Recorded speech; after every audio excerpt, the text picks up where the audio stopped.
Hello everyone. आज का topic है नीति आयोग। सबसे पहले हम जानते हैं कि नीति आयोग की स्थापना कब हुई थी।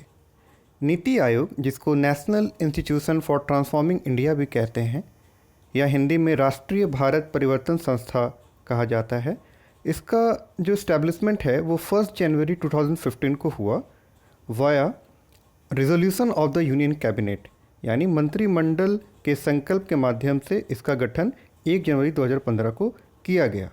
और ये जो है वो भारत सरकार के थिंक टैंक के रूप में काम करता है, यानी ब्रेन ऑफ द गवर्नमेंट कह सकते हैं आप।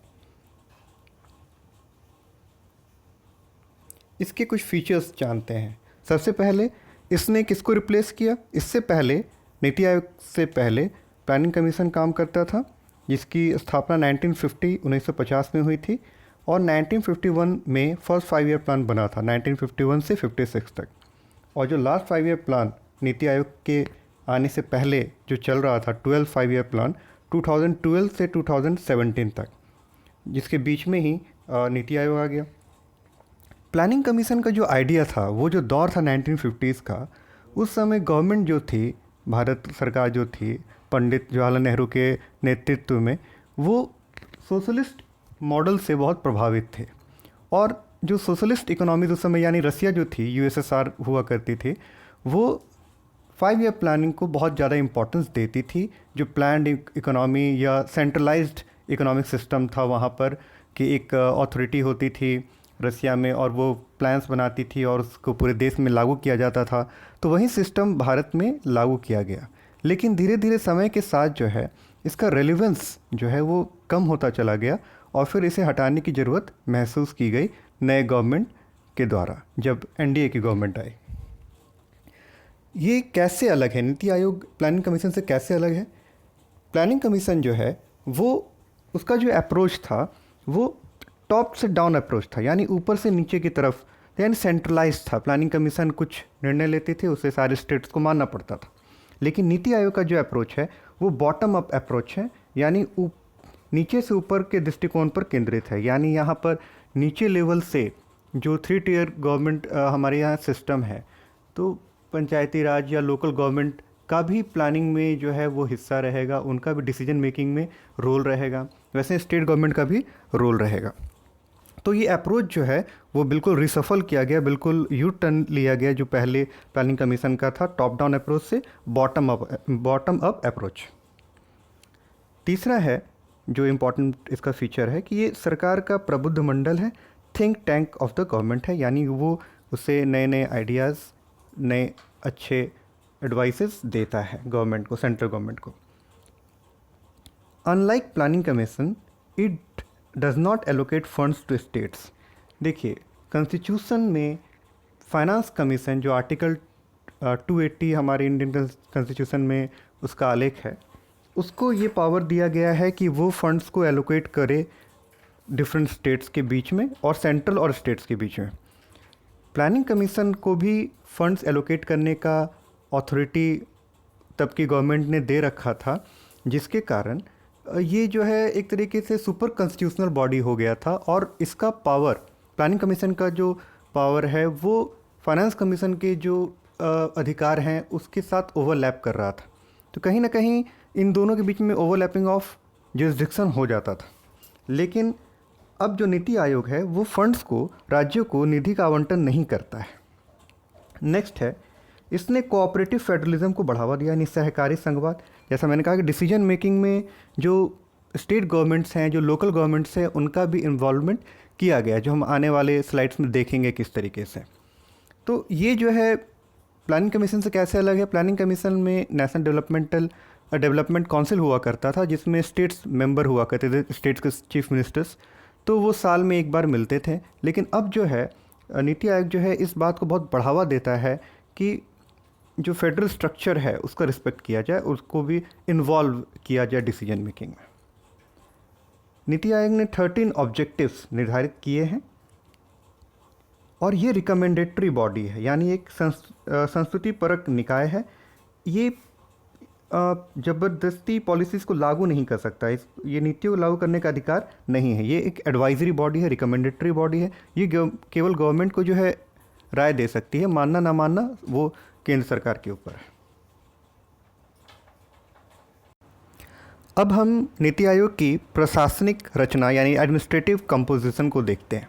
सबसे ऊपर अध्यक्ष होते हैं, जो प्रधानमंत्री ही होंगे, जो उस वक्त प्रधानमंत्री होंगे वो अपने आप ही नीति आयोग के अध्यक्ष या चेयरपर्सन हो जाएंगे। नेक्स्ट जो होते हैं उपाध्यक्ष, वाइस चेयरपर्सन होते हैं, जिसको प्रधानमंत्री जो है वो नॉमिनेट करते हैं। फिर आता है गवर्निंग काउंसिल, जिसे हिंदी में शासी परिषद कहते हैं। ये सारे जो स्टेट्स हैं उसके चीफ मिनिस्टर्स और यूनियन टेरिटरीज के लेफ्टिनेंट गवर्नर्स का एक ग्रुप होता है।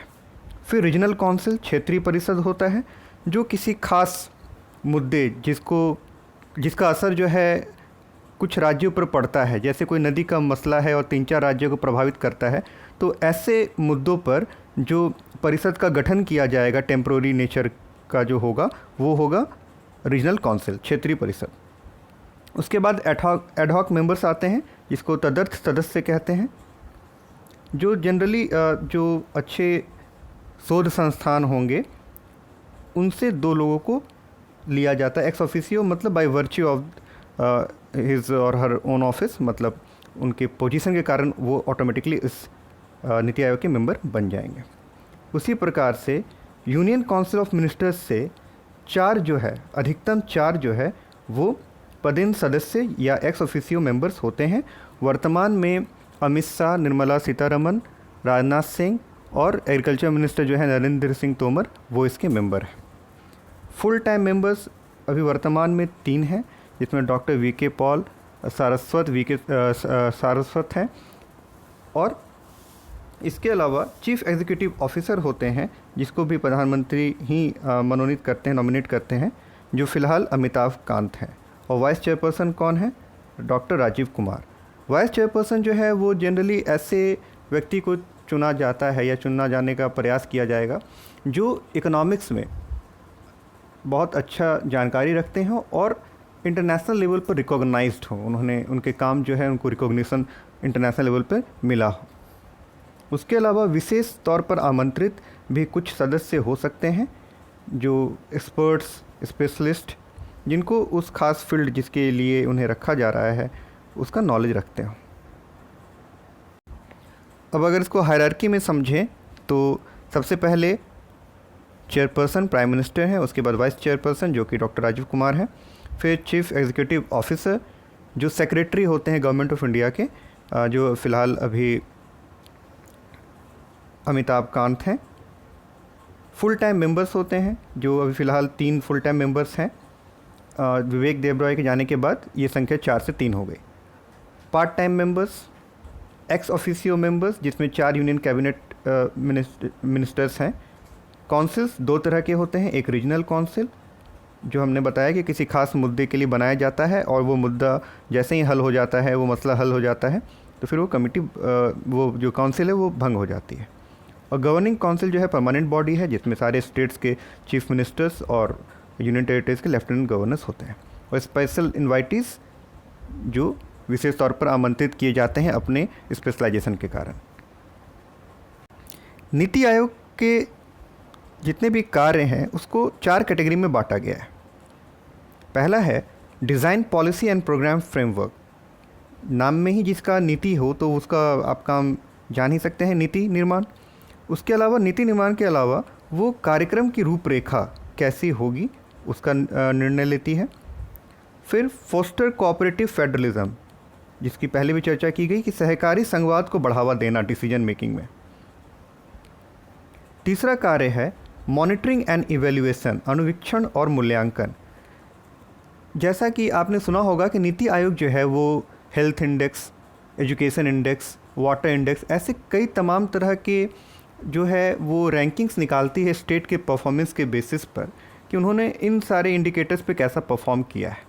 और जब रैंकिंग कर रहेगी तो उसके लिए इसे मॉनिटरिंग करना होता है, इवैल्यूएशन करना पड़ता है, जिससे स्टेट्स के बीच में एक हेल्दी कंपटीशन का इन्वायरमेंट क्रिएट होता है और बेहतर करने के प्रति उनमें जागरूकता बढ़ती है। उसके अलावा ये गवर्नमेंट ऑफ इंडिया की थिंक टैंक है, नॉलेज एंड इनोवेशन हब है, यानी थिंक टैंक के साथ साथ ज्ञान एवं नवोन्मेषण हब भी है।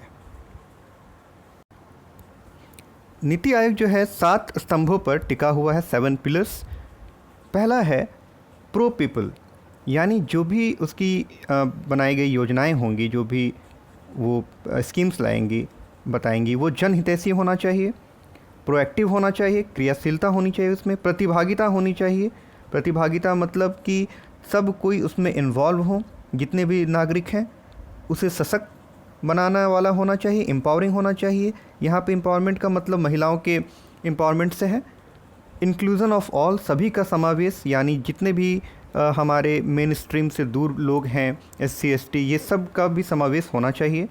इक्वालिटी, समानता होनी चाहिए, और पारदर्शिता, ट्रांसपेरेंसी होना चाहिए, ताकि करप्शन का कोई स्कोप ना रहे।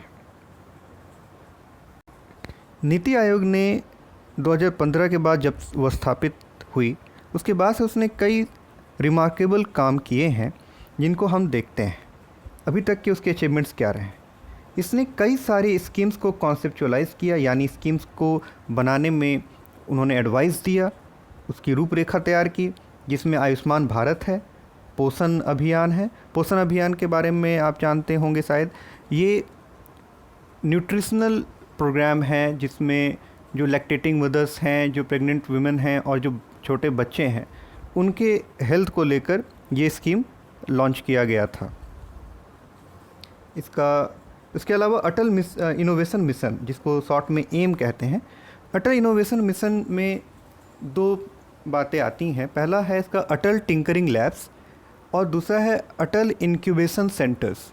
अटल टिंकरिंग लैब्स एक अलग तरह का लेबोरेटरीज़ हर एक मतलब स्कूलों में स्थापित करने की बात की गई, जिसमें 3D printing, artificial intelligence, internet of things और ऐसे ही रोबोटिक्स जैसे जो 21st सेंचुरी के साइंटिफिक टॉपिक्स हैं, जिसके बारे में लोगों को जानकारी, बच्चों को जानकारी होनी चाहिए, ताकि आगे का जो हमारा जनरेशन हो वो स्किलफुल हो, इनोवेटिव हो, रिसर्च एंड डेवलपमेंट ओरिएंटेड हो। तो उसके लिए हमारे लैब भी जो है वो स्टेट ऑफ द आर्ट होना चाहिए। इसी कारण से अटल टिंकरिंग लैब्स की स्थापना का कार्यक्रम 2016 से चल रहा है, और अब तक 7200 स्कूलों में अटल टिंकरिंग लैब्स की स्थापना की गई है। उसके अलावा दूसरा संस्था इसके अंदर में आता है अटल इनोवेशन मिशन में, वो है अटल इंक्यूबेशन सेंटर्स। इसमें जो है बेसिकली स्टार्टअप को बढ़ावा देने के लिए जो एकेडमिक इंस्टीट्यूशंस हैं या नॉन एकेडमिक इंस्टीट्यूशन हैं या रिसर्च एंड डेवलपमेंट में लगी हुई जो संस्थाएं हैं, उनको जो है ये फाइनेंशियल असिस्टेंस और टेक्निकल असिस्टेंस नीति आयोग देती है, और अब तक इसने 30,000 लोगों को रोज़गार देने में मदद किया है। दूसरा जो मेन बहुत इंपॉर्टेंट फंक्शन इसका रहा है, अचीवमेंट इसका रहा है, वो है कि ये बहुत सारे जो अलग अलग राज्य हैं और जो मिनिस्ट्रीज़ हैं उनसे डाटा, आंकड़ों को एकत्रित करती है और उसके आधार पर रैंकिंग करती है। जैसे आपने यूनाइटेड नेशन का सस्टेनेबल डेवलपमेंट गोल्स के बारे में सुना होगा, जो 2015 में ये आया था, और 2030 तक 17 टारगेट्स को अचीव करने का इसका है प्लान। तो अब हमारा देश में जो अलग अलग राज्य है वो कैसा परफॉर्म कर रहे हैं, इसको लेके नीति आयोग रैंकिंग करती है कि हर एक state year on year basis पर सस्टेनेबल डेवलपमेंट गोल को अचीव करने के लिए कैसा परफॉर्म कर रही है। इसके अलावा हमने बताया आपको कि जैसे हेल्थ इंडेक्स हो गया, वाटर इंडेक्स हो गया, एजुकेशन इंडेक्स हो गया, उसमें ये स्टेट्स को रैंकिंग करती है उनके परफॉर्मेंस के आधार पर।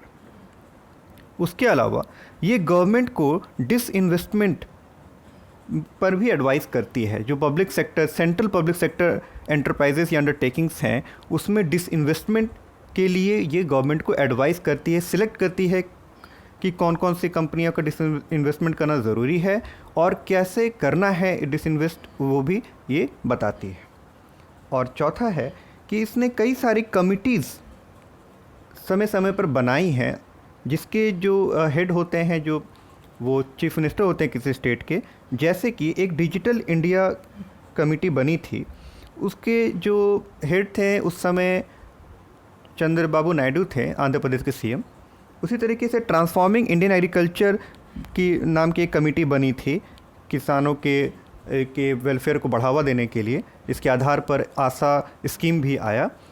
इसके जो हेड थे, चेयरपर्सन थे इस कमेटी के, वो देवेंद्र फडणवीस थे, जो उस समय महाराष्ट्र के सीएम हुआ करते थे। तो देखा जाए तो नीति आयोग ने अभी तक बहुत सारी चीज़ों को अचीव किया है। इसका जो टारगेट है, जैसे प्लानिंग कमीशन का 5 साल का था, तो उससे क्या होता था, कंपैरिजन करना और टारगेट को अचीव करना, तुलना करने में बड़ी आसानी होती थी। नीति आयोग ने पहले 3 ईयर विज़न डॉक्यूमेंट बनाया, उसके बाद एक उसका 7 साल का है, एक 15 साल का टारगेट है, जो कि काफ़ी लॉन्ग टर्म उसके टारगेट्स हैं, जो उस पर वो देखेगी कि उसने कितना परफॉर्म करने में हेल्प करी है देश की। वीडियो देखने के लिए धन्यवाद।